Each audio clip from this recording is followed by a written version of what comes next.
Assalamualaikum warahmatullahi wabarakatuh. Yang saya hormati Menteri Lingkungan Hidup dan Kehutanan Republik Indonesia. Sesuai dengan Undang-Undang Nomor 32 Tahun 2009 tentang perlindungan pengelolaan lingkungan hidup, maka saya selaku Bupati Kabupaten Polewali Mandar bersama DPRD, jajaran perangkat daerah dan lintas sektor terus membangun komitmen penyelenggaraan pembangunan secara berkelanjutan. Pembangunan infrastruktur wilayah, ekonomi sosial tetap memperhatikan kelestarian fungsi lingkungan hidup dengan mencegah terjadinya kerusakan lingkungan hidup. Komitmen bersama ini tertuang dalam RPJMD Kabupaten Polewali Mandar tahun 2019-2024.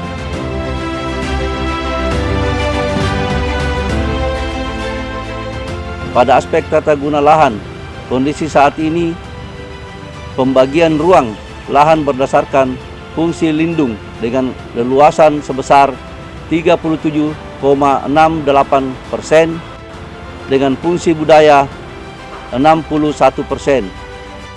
Penggunaan lahan utama didominasi pertanian seluas 190.176 hektar. Neraca penggunaan lahan Kabupaten Polewali Mandar menunjukkan bahwa 62% pembangunan sesuai dengan RT RW dan 38% belum sesuai dengan RT RW.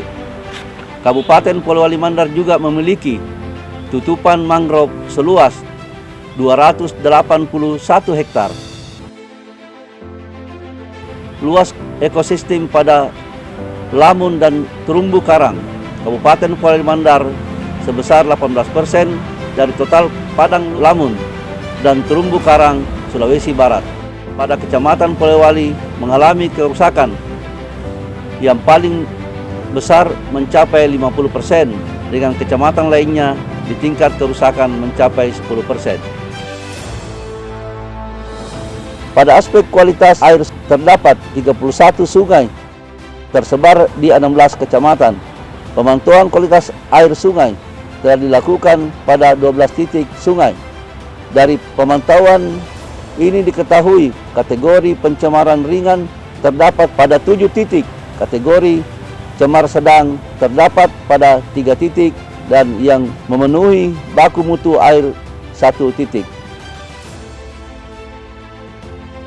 Pada aspek kualitas udara, suhu udara rata-rata bulanan Kabupaten Polewali Mandar berkisar pada 27,9. Berdasarkan hasil pemantauan, tidak terdapat kondisi kualitas udara yang melampaui baku mutu yang telah ditetapkan, baik pengukuran kualitas udara melalui metode kontinu maupun sesaat. Pada aspek risiko bencana, terdapat beberapa wilayah yang telah ditetapkan sebagai kawasan peruntukan lindung karena merupakan kawasan yang memiliki kerawanan bencana. Pada aspek perkotaan, saat ini masih terdapat 13,8% KK yang melakukan buang air besar di sungai, diantaranya di wilayah perkotaan. Polewali 1.995 KK dan Campalagian 2.326 KK.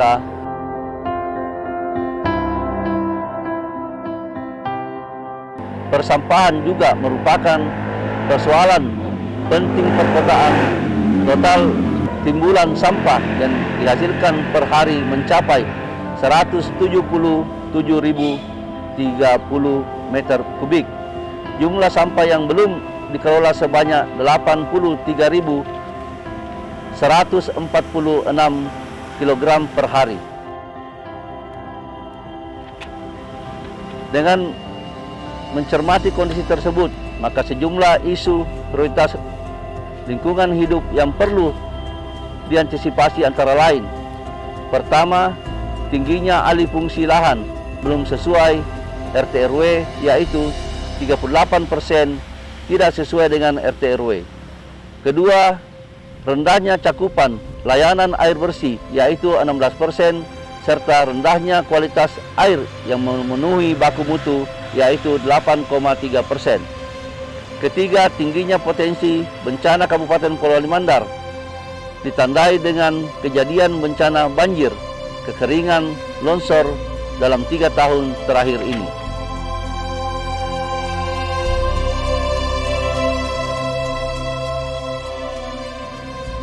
Untuk mengantisipasi isu-isu prioritas tersebut, maka pemerintah Kabupaten Polewali Mandar mengeluarkan sejumlah kebijakan untuk menjamin kepastian hukum serta memantapkan tata kelola perlindungan dan pengelolaan lingkungan hidup.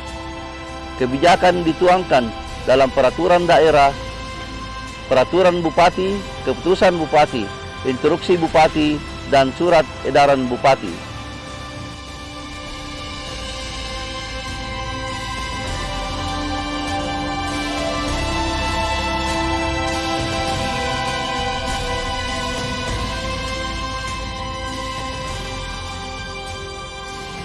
Kebijakan-kebijakan tersebut kemudian diimplementasikan melalui serangkaian strategi kolaboratif.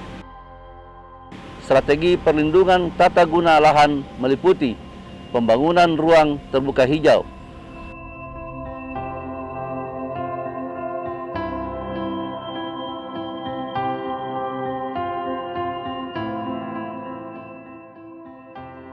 penghijauan dan reboisasi khususnya pada wilayah yang memiliki lahan kritis, penanaman mangrove. Pemanfaatan kawasan hutan untuk tujuan jasa lingkungan dan wisata alam dengan tetap mempertahankan fungsi dari kawasan hutan.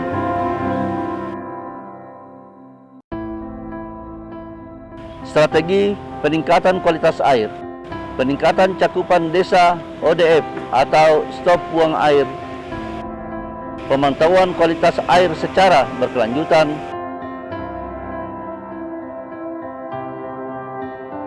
memperluas jumlah serapan air melalui pemasangan tabung biopori,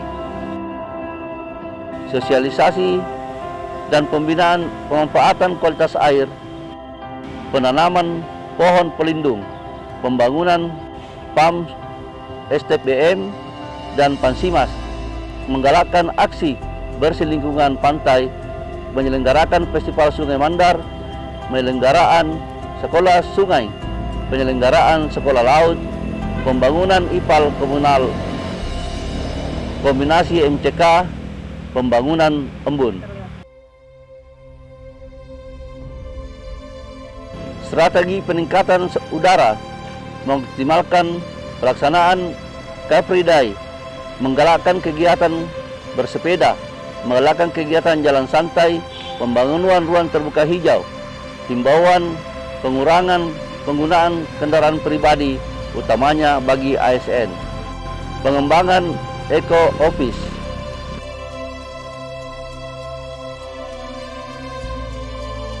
penyediaan bus sekolah, mengoptimalkan monitoring udara secara berkala.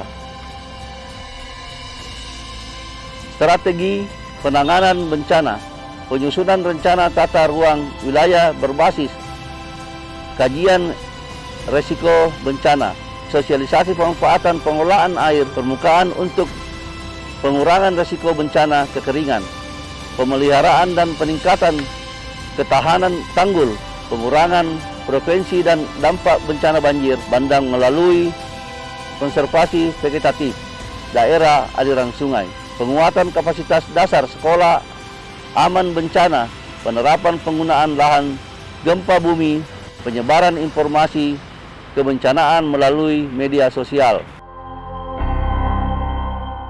Ibu Menteri Lingkungan Hidup dan Kehutanan yang saya hormati, strategi permasalahan sampah di perkotaan, pembangunan kolaborasi sebagai sektor untuk mewujudkan kota bersih dan teduh, optimalisasi peningkatan gerakan peduli dan berbudaya lingkungan hidup sekolah, pembuatan rumah kompos, pembentukan bank sampah, strategi sampah dengan TPS 3R, peningkatan layanan persampahan, peningkatan sarana pengangkutan sampah,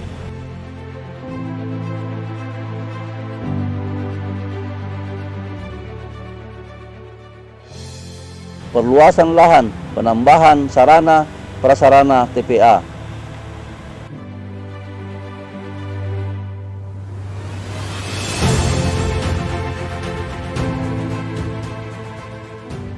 Selain mengoptimalkan strategi, terdapat sejumlah inovasi yang terus diupayakan karena dapat memberi dampak pada peningkatan kualitas lingkungan hidup Kabupaten Polewali Mandar. Gerakan aksi Lorong Minggu Pagi Siorongi, yaitu pemerintah bersama masyarakat melakukan aksi pembersihan lingkungan pada hari Minggu. Gerakan Ayo Menabung Sampah. Gerakan ini sudah dimulai sejak 2015 dan setiap tahunnya jumlah bank sampah terus meningkat. Penyewaan tenda dan kursi bayar dengan sampah, memanfaatkan aplikasi SIBAS, Sistem Informasi Bank Sampah berbasis Android. Pemanfaatan air untuk pembangkit listrik mikrohidro. Gerakan satu rumah satu kolam ikan. Pengembangan desa wisata berbasis kearifan lokal Siwalipari. Pembuatan jamu ternak dan pengolahan ternak kambing tanpa limbah. Pemanfaatan ekoenzim sebagai pupuk organik cair dan sebagai bahan pembersih. Festival Sungai Mandar. Pemanfaatan berbagai aplikasi dalam penyelenggaraan pemerintahan dan pelayanan publik. Pemerintah Kabupaten Polewali Mandar telah menetapkan Indeks Kualitas Lingkungan Hidup sebagai indikator kinerja utama daerah. Hal ini sebagai wujud kesungguhan pemerintah daerah secara berkelanjutan meningkatkan kualitas perlindungan dan pengelolaan lingkungan hidup di Kabupaten Polewali Mandar. Capaian IKLH tahun 2018 sebesar 63,50%, dan di tahun 2019 telah meningkat menjadi 68,55%.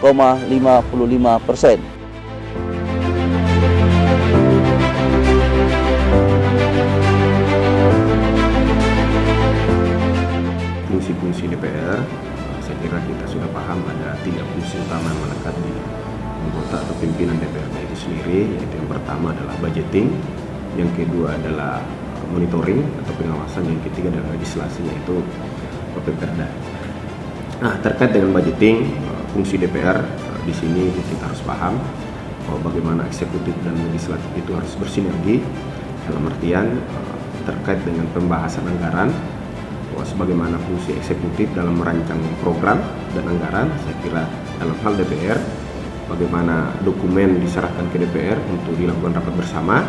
Saya kira fungsi DPR itu untuk melihat seperti apa program-program pemerintah yang menyesuaikan dengan RPJMD RKPD, itu akan kita lihat satu persatu apakah sudah sesuai apa tidak, dan kita akan melihat seperti apa distribusi anggaran terhadap program-program untuk intervensi daripada RPJMD dan RKPD pemerintah atau kabupaten secara keseluruhan.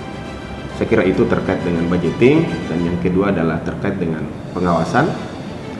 Apa yang telah kita sepakati antara legislatif dan eksekutif itu akan menjadi domain kita dalam hal mengawasi bagaimana pelaksanaan, bagaimana realisasi, dan bagaimana output dan outcome-nya. Apakah sesuai apa yang telah kita sepakati antara eksekutif dan legislatif. Itu akan kita lihat per OPD, per program, dan bagaimana realisasinya. Terus yang ketiga adalah legislasi. Jadi di DPR itu ada sekarang Bapemperda, Badan Pembuat Peraturan Daerah. Di situ ada beberapa poin mengenai perda di kabupaten kita. Ada yang sifatnya wajib seperti anggaran, tanggung jawab, pelaksanaan itu sendiri, dan terkait dengan perda-perda, semua hal yang saya kira yang dibutuhkan oleh pemerintah untuk menunjang program pemerintahan, saya kira DPR berfungsi untuk mensupport dan berinisiatif untuk membuat peraturan daerah itu sendiri. Terkait dengan komitmen DPR terkait dengan lingkungan hidup di Kabupaten Polewali Mandar, saya kira di tahun 2019 kita ada komitmen DPR untuk ikut dalam hal mengadvokasi bagaimana terkait dengan upaya untuk pengurangan sampah rumah tangga dan sampah sejenis.